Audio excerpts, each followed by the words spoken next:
The Unfound July 2021 Newsletter. Hello everyone. Yep, it is really July 1st. Yes, June went by fairly fast, but remember, it only has 30 days. I'm doing great. I've been able to stay in that 176 to 177 pound range for the entire month of June. However, I would really like to get down to like 173, somewhere in there. I will keep working at it, of course. In other news, my disc golf play has been very up and down. I don't have the yips anymore, that's for sure, but I can throw 5 great shots, then 5 bad ones. And I'm not pleased. I had a chance to finish very well in 2 tournaments in June, and I didn't, and it's frustrating. But I really believe I'm on the edge of some great play if I can put it all together. Dad is good. The rest of my family is good. My friends are good. So let's start where we usually do. Upcoming episodes. July 2nd was a surprise. And July 9th will be the disappearance of Sean Antill. Some others that we are working on. Michael Van Zant, Rashawn Francis, Randy Duran, and Irma Merkitchian. The shirt said unfound-podcast.myshopify.com.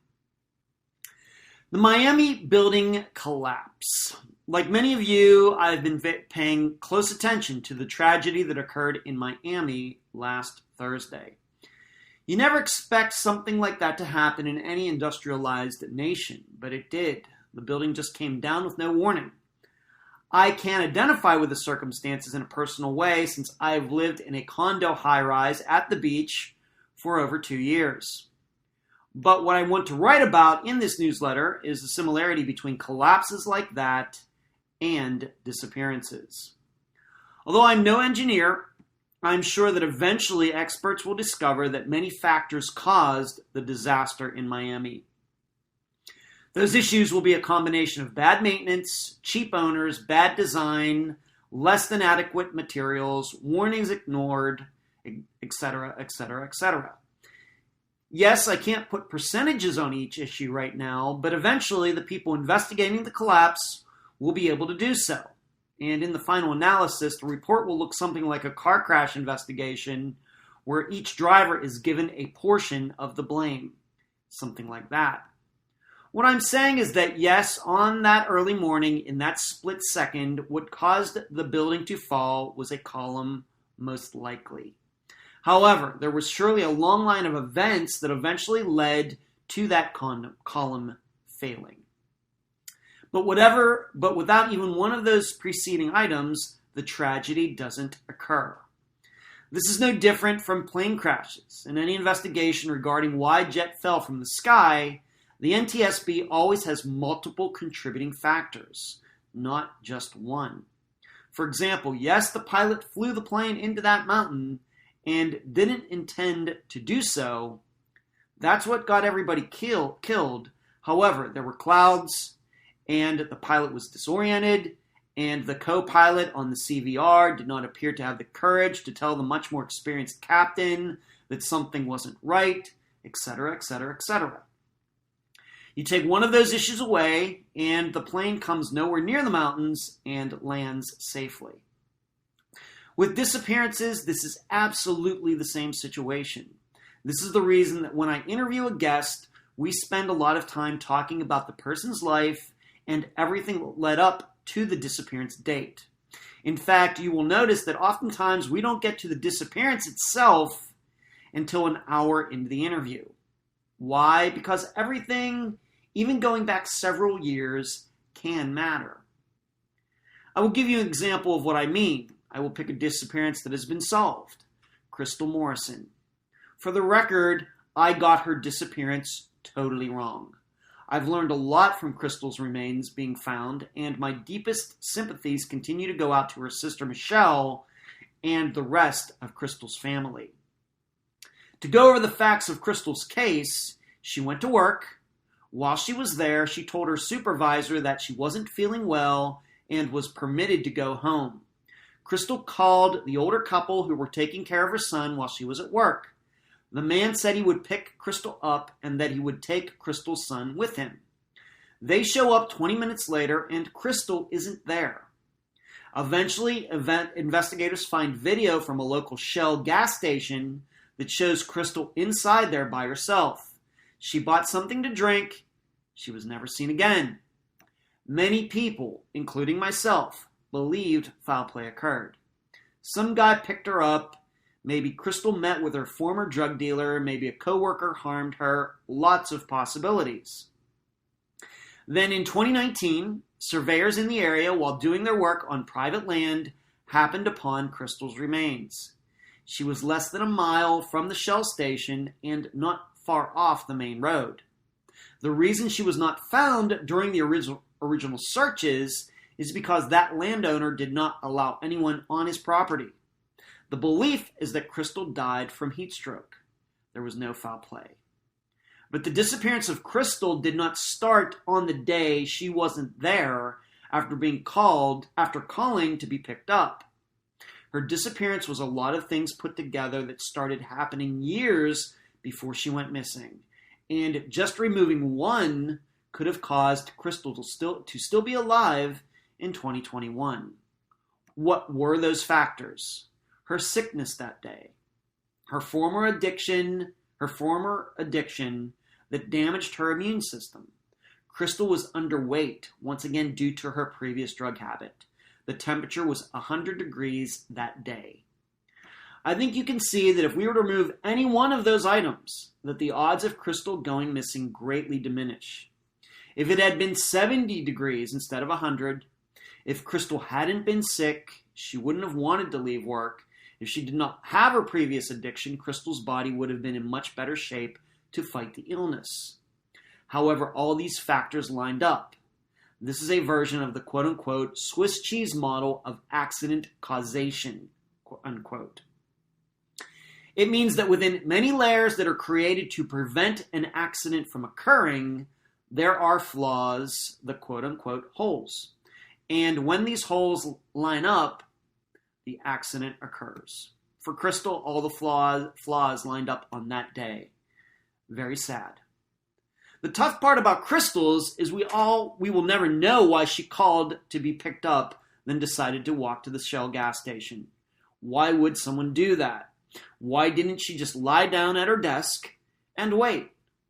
Why didn't the 100-degree weather convince her to stay inside in the air conditioning? Nobody knows.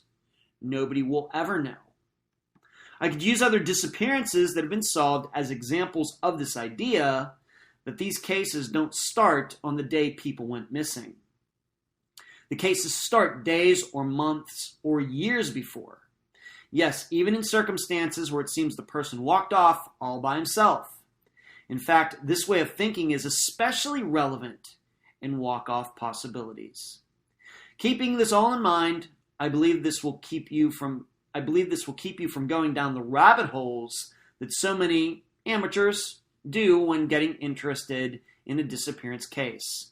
You must think of a disappearance as a succession of moments in time, not just one moment in time. To give you an example outside the unfound world, but a case you surely know a lot about, allow me to write about Mara Murray. Yes, she disappeared after wrecking her car on that windy road in New Hampshire. The bus driver came along and spoke to her. When a police officer came by many minutes later, Mara was gone. From those facts, many people have determined that somebody came by and picked Mara up. Somebody who in the past 15 years has never come forward to admit it. And because of that, many of those same people believe a killer just happened to come by and pick Mara up, then murder her. Has this kind of scenario happened before? It has, but it's very rare. Look up Robin Graham if you'd like an example. That her last name is spelled Garham. However, what should not be ignored in Mara's case is everything that was going on in her life before. Is it not obvious that she was having a very tough time? A car wreck, theft of a credit card, school problems. She lied to people around her before she went missing. A lot of stuff. And what do we know? All these kinds of issues play a much bigger role in disappearances than a random encounter between a woman and a killer. Yet people still only want to consider that Mara was murdered. Yet I will keep saying, if Jason Landry, a former episode of Unfound Now, if Jason Landry, a young man who had no reason to leave his life, who had a phone to call for help, can disappear after his car wreck, then Mara Murray surely, if not most certainly, could have walked away from her wreck and died in the snowy hills of New Hampshire. Disasters like Miami and disappearances, they are not standalone moments. They are the culmination of a series of events that nobody believes will result in tragedy.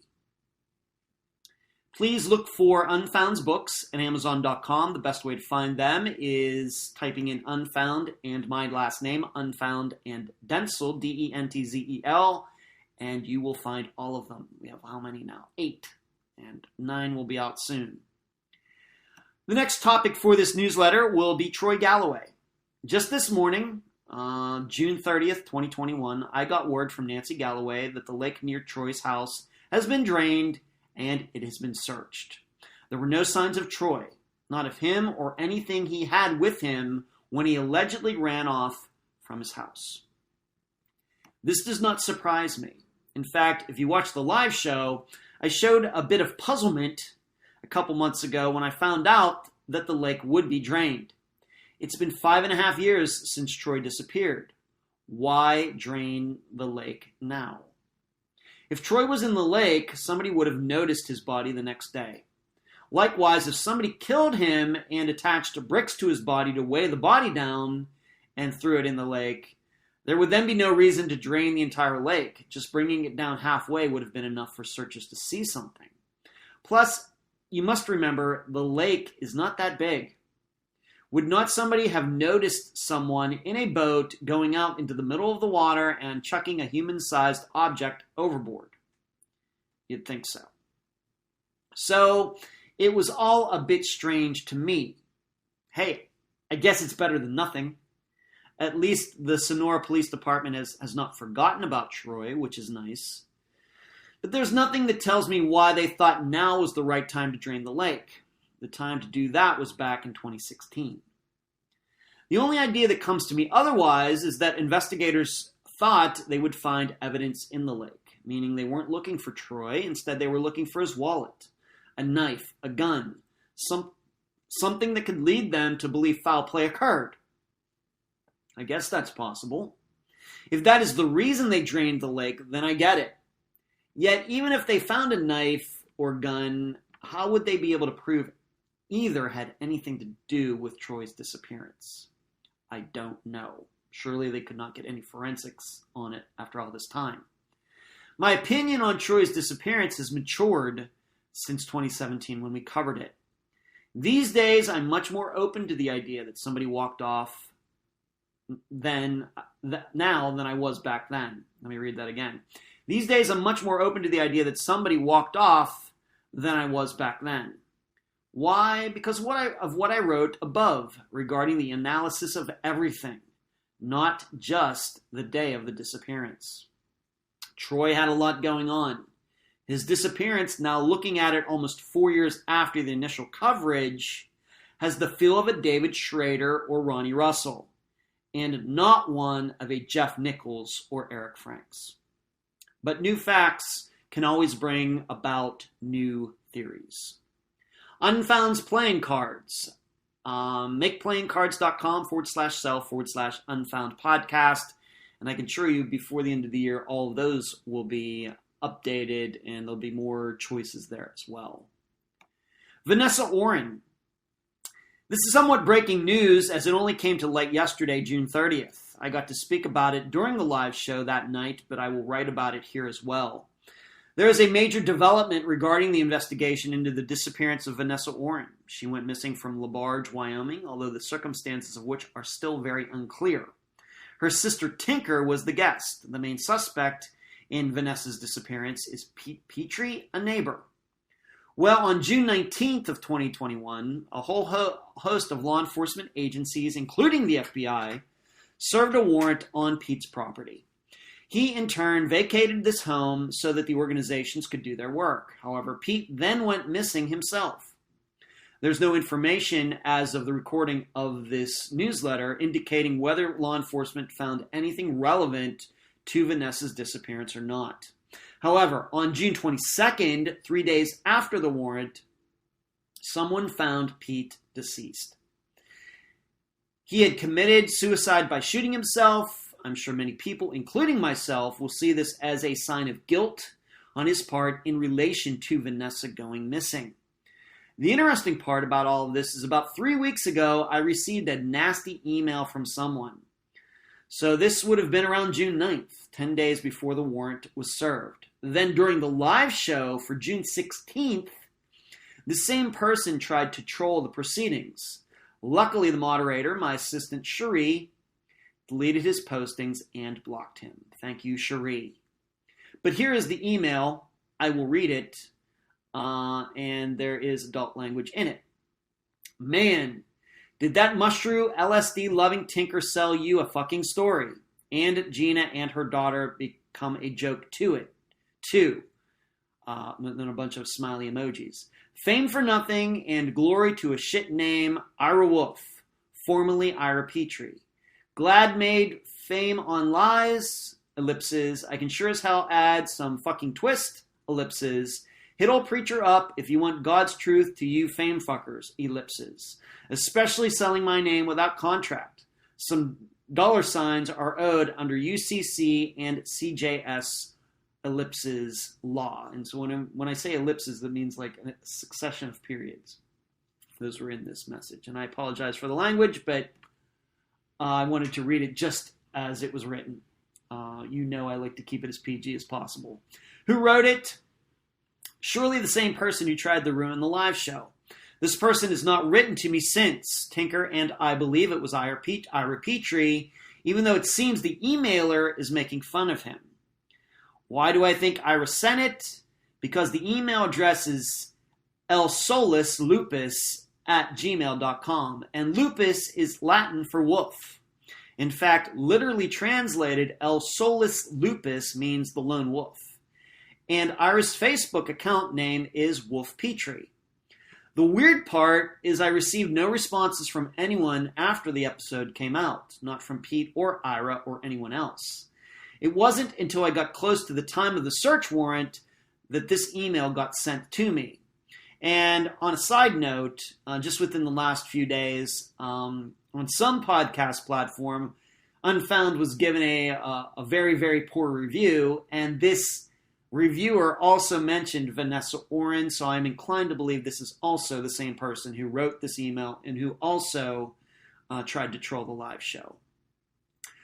What's clear is Pete, the father, had something to do with Vanessa's disappearance. It's even clearer now than it was when the episode came out. I'm not necessarily saying he killed her, but the suicide can surely be interpreted as Pete thought something would be found on his property that would implicate him in Vanessa's disappearance. That makes a lot of sense. Yet we're not sure anything was found, and it's been over 2 weeks since the search. I will keep you posted if there are any more developments. Patreon, are you a Patreon supporter yet? If not, please consider it. Patreon.com/Unfound Podcast, and also PayPal. PayPal.me, so PayPal.me/Unfound Podcast. Robin Abrams. Thank you to Anthony at crimeblogger1983.blogspot.com who alerted me to the death of Tony Marquez. If you will remember, Tony is presumed to be one of the main suspects in Robin's disappearance back in 1990. Well, he died way back in March. How did I not know about it? Well, I have a lot on my plate. I think the reason Anthony discovered it is because he is considering writing a blog about Robin's case. I fully support him in that endeavor. After I found all this out, I alerted Jody Walsh, Robin's sister and the guest, way back in 2016. She was not aware Tony had died. So what does Tony's death mean? Nothing good, unfortunately.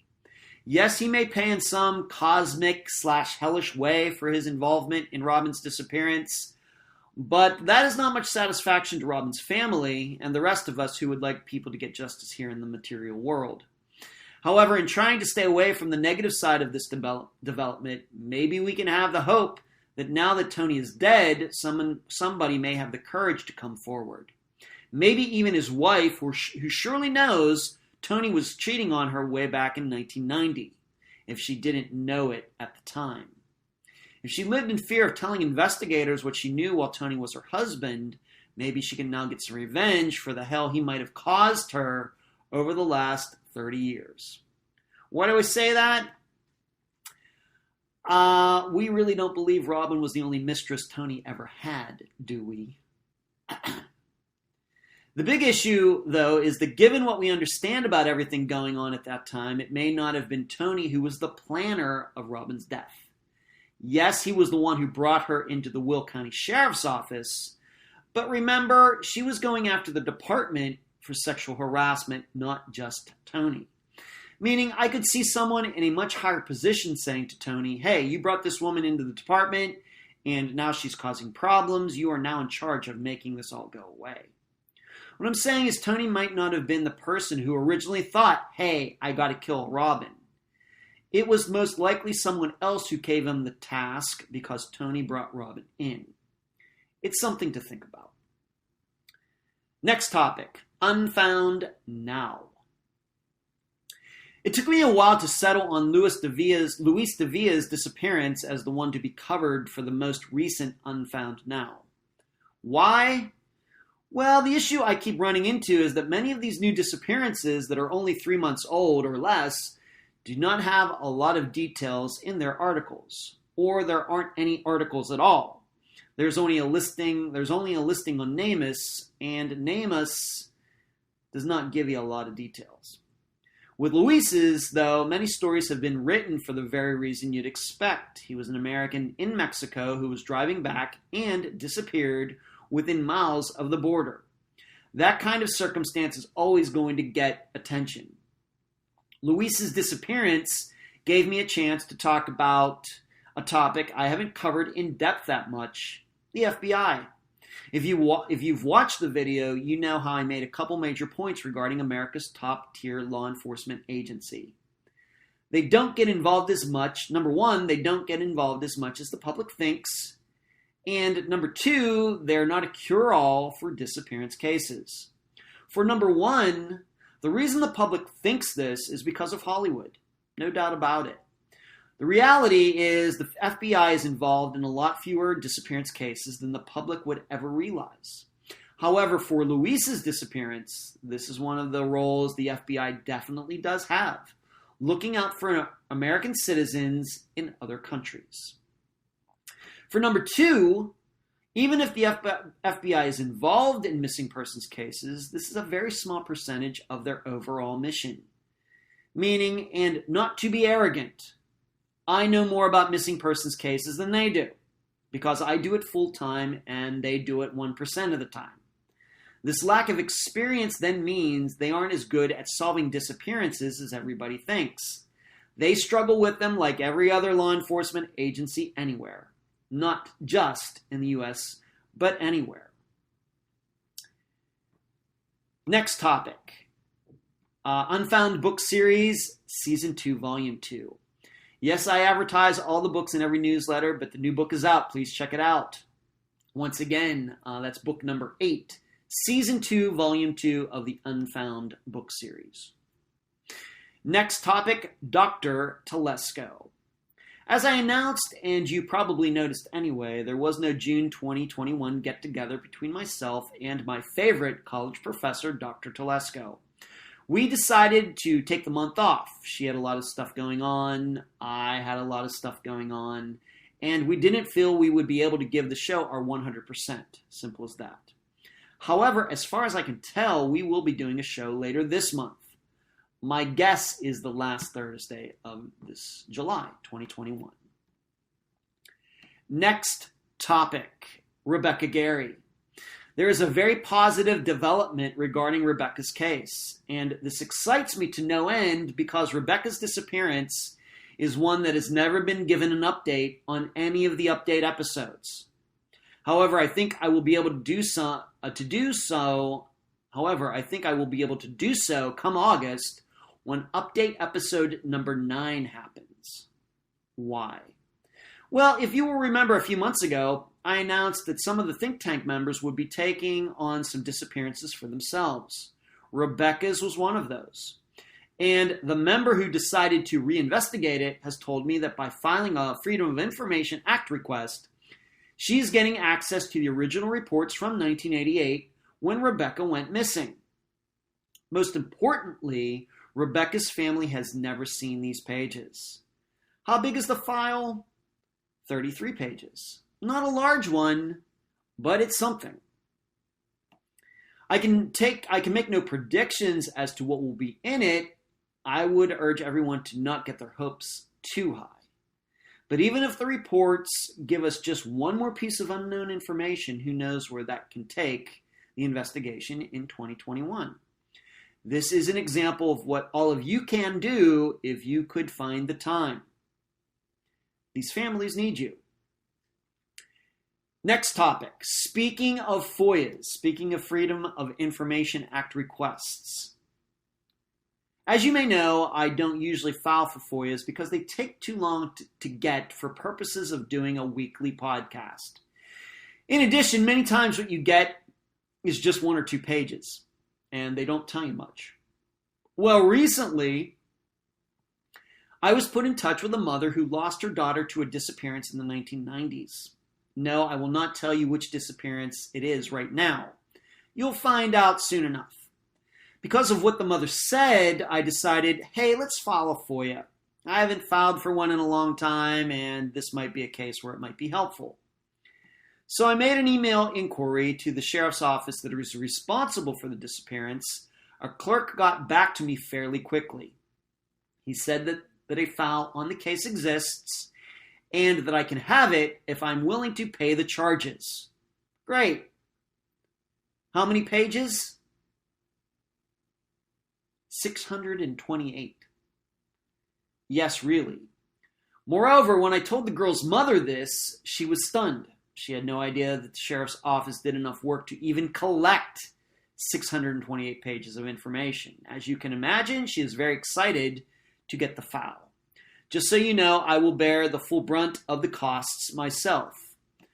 I will never charge a guest anything for anything I do to make an episode come together. Never. This mother will get the file on her missing daughter's case for free. It's what I do.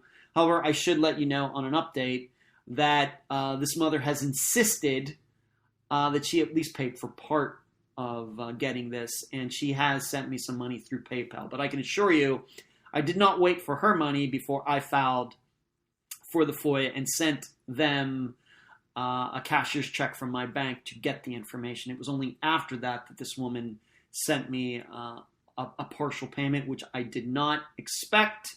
She did it on her own.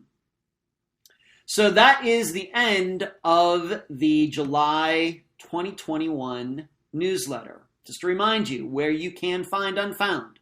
Unfound supports accounts on Podomatic, iTunes, Stitcher, Instagram, Twitter, Spotify, Deezer, and Facebook. On Wednesday nights at 9 p.m. Eastern, please join us on the Unfound Podcast Channel on YouTube for the Unfound Live Show. All of you can talk with me and I can answer your questions. The email address, unfoundpodcast@gmail.com, and the website, theunfoundpodcast.com. Thanks for listening.